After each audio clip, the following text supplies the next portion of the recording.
Bem-aventurado aquele que tem Deus de Jacó por seu auxílio, cuja esperança está no Senhor seu Deus, que fez os céus, a terra, o mar e tudo o que neles há, e mantém para sempre a sua fidelidade. Salmo 146, o verso 5 ao verso 6. Que Deus o tome nas suas mãos nessa manhã, que este seja um dia de bênçãos na sua vida, que nós possamos sentir as mãos do Eterno conduzindo a nossa trajetória nessa terra, que a cada dia a palavra de Deus seja o alimento para nós a cada manhã. É o nosso primeiro compromisso nos encontrarmos aqui com o Criador dos céus e da terra, abrirmos o nosso coração, expressarmos para Ele os anseios da nossa alma e termos a certeza e a garantia que Ele está ao nosso lado para nos socorrer e nos amparar. O salmista Davi, no Salmo 146, o verso 5 e o verso 6, diz assim: Bem-aventurado aquele que tem o Deus de Jacó por seu auxílio. É o nosso Deus, é a razão do nosso primeiro compromisso nessa manhã, a nossa primeira entrevista. É Ele que fez os céus, a terra, o mar e tudo o que neles há e mantém a sua fidelidade para sempre. É o que nós temos visto aqui no livro de Gênesis. A sua fidelidade para com os patriarcas é de forma muito especial. E nessa manhã quero convidar você a ter nas mãos a palavra de Deus, o livro de Gênesis, capítulo 22, o verso 1. Depois dessas coisas, pôs Deus Abraão à prova e lhe disse: Abraão, e ele respondeu: Eis-me aqui. Deus tem o seu método pedagógico para trabalhar com os seres humanos. Deus está preparando um povo para se encontrar com Ele. A cada dia que nós passamos nessa terra, nós precisamos compreender. Deus permite que nós passemos por situações de provação nessa terra, com o intuito do aperfeiçoamento do nosso caráter. E quando nós olhamos para a Bíblia, no capítulo 22, no verso 1, Deus faz um chamado específico a Abraão. E há uma resposta também muito direta de Abraão para Deus, dizendo: Eis-me aqui. Com essas palavras, Abraão estava dizendo: Senhor, estou à sua disposição. Faz de mim o que bem o Senhor quiser.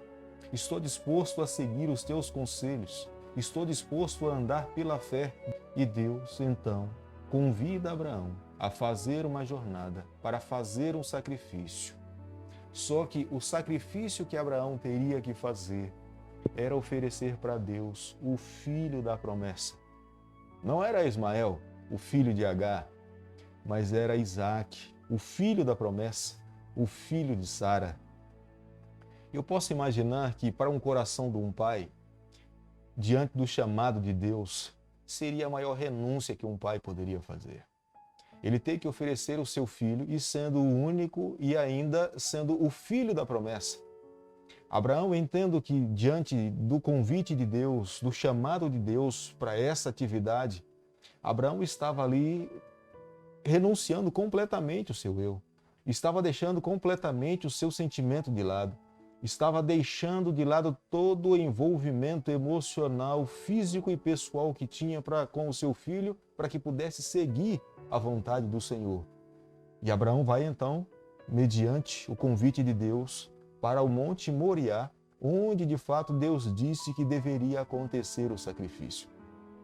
No meio do caminho, e acredito que Isaque estava por volta de 12 a 13, 14 anos, porque por algum momento Isaque leva sobre os seus ombros a lenha e volta para o seu pai e pergunta: pai, onde é que está o cordeiro?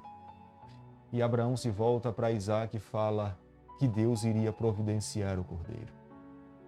E é o momento que nesse percurso eu posso perceber que Isaque foi um garoto muito bem educado pelo seu pai, pela sua mãe. Recebeu uma formação de um filho de fato que deveria ser o filho da promessa. Isaque era tão obediente que, enquanto estava caminhando e percebendo que o cordeiro não estava nos braços do seu pai, ele poderia ter desconfiado de alguma coisa, ter dado um tombo no seu pai porque já era idoso. Quando ele nasceu, seu pai estava com 100 anos de idade, e se ele estava com 12, 13 anos, seu pai já estava com 112 ou 113 anos de idade. e, consequentemente, teria muita facilidade para poder fugir, se esconder, voltar para casa e ir para algum outro lugar. Mas Isaac, submisso, obediente, foi até onde seu pai pediu para que ele pudesse ir. A Bíblia fala que quando chegou então no Monte Moriá, Abraão levantou um altar, e você pode imaginar a cabeça daquela criança vendo seu pai construindo um altar, colocando a lenha e com o cutelo nas mãos. Creio que Isaac passa um filme na sua cabeça, mas ele estava ali vivendo como sendo um filho obediente mediante a educação que o seu pai tinha lhe oferecido, e creio que Abraão estava ali vivendo pela fé. Abraão acreditava que se por algum momento seu filho perdesse a sua vida, Deus poderia ressuscitá-lo. Deus poderia mais uma vez trazê-lo à vida, porque Abraão sabia que Deus tinha lhe feito uma aliança e, consequentemente, Deus era fiel com a sua palavra. É a razão pela qual Abraão é considerado como sendo o pai da fé. Cria piamente que Deus poderia suprir todas as suas necessidades. Mas ali diante do altar, o seu filho ao lado, ele coloca o seu filho sob o altar, e é o momento que Abraão levanta sua mão para poder então executar o sacrifício. É quando um anjo desce dos céus, segura a mão de Abraão, e Abraão então agora é repreendido, dizendo que ele não deveria fazer aquilo que ele estava no intuito de fazer. E quando Abraão termina de tirar a criança de sob o altar, Deus lhe apresenta um cordeiro que está ali perto, e Abraão oferece o cordeiro. O cordeiro representa Jesus Cristo. O cordeiro representava o que um dia Jesus Cristo viria fazer aqui nessa terra. Abraão estava, de alguma forma, ocupando o papel de Deus, que um dia iria permitir que seu filho viesse aqui a esse mundo morrer na cruz do Calvário. Embora Deus ainda estivesse trabalhando o caráter de Abraão, o caráter de Isaac, para que eles se tornassem os pais da promessa e as suas bênçãos continuassem a cair de uma forma sem medida sobre a sua vida, simbolicamente, eles ali representavam o que Jesus Cristo um dia viria fazer aqui nessa terra. O pai, consequentemente, sofreria com o seu filho vindo aqui a esse mundo morrer morte de cruz.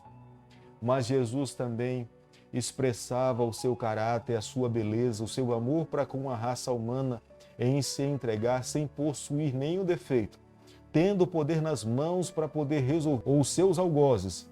Mas Jesus se submete à condição humana, morre, morte de cruz, a morte mais humilhante que existia naquela época, para nos conceder o direito da vida eterna. Gênesis capítulo 22, o verso 20 ao verso 24, termina falando sobre a linhagem de Terá, indicando a descendência de Naor, que era irmão de Abraão. Porque da descendência de Naor, irmão de Abraão, nasce Rebeca. Rebeca seria a futura esposa de Isaac.